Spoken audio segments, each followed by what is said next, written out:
आयुष्यात अनेक नाती येत असतात. काही नाती रक्ताची असतात तर काही नाती आपण तयार करतो. जसं की आई बाबांचं नातं, भावा बहिणीचं नातं, आजी आजोबांसोबतचं नातं किंवा मग मित्रमैत्रिणींसोबतचं नातं. सगळीच नाती मनाने मायेने जोडलेली असतात. पण यामध्ये सगळ्यात मायेचं, काळजीचं, प्रेमाचं आणि सगळ्यात पवित्र नातं कोणतं तर ते गौराबाईंचं, अर्थात एका सत्यवान आणि सावित्रीचं. आजचा दिवसही त्यांचाच, एका सत्यवान आणि सावित्रीचा, म्हणजेच वटपौर्णिमेचा.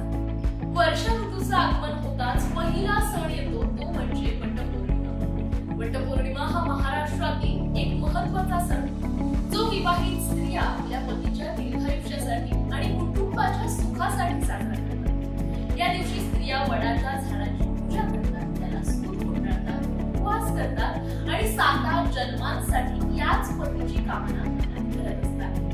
ही परंपरा अनेक वर्षांपासून चालत आली.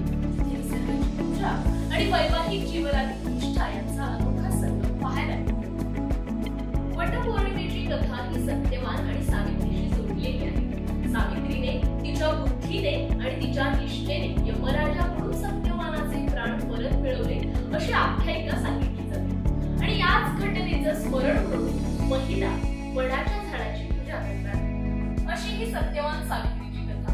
आजही महिला त्यांच्या पतीच्या दीर्घायुष्यासाठी वटपौर्णिमेची पूजा करतात.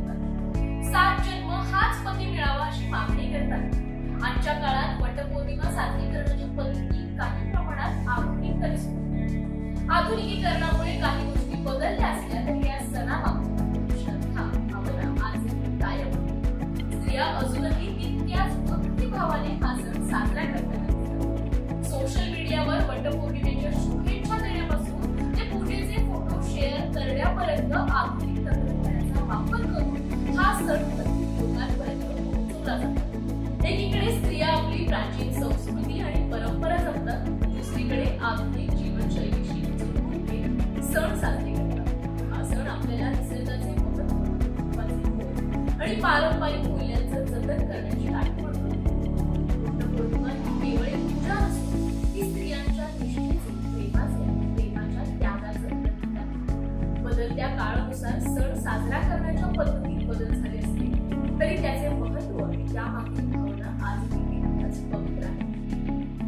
आजच्या वटपौर्णिमा सणानिमित्त सर्व महिलांना नॉईस अँड न्यूज चॅनल कडून खूप शुभेच्छा. तसेच तुम्हाला आणखी कोणती माहिती ऐकायला आवडेल हे कमेंट सेक्शन मध्ये नक्की कळवा.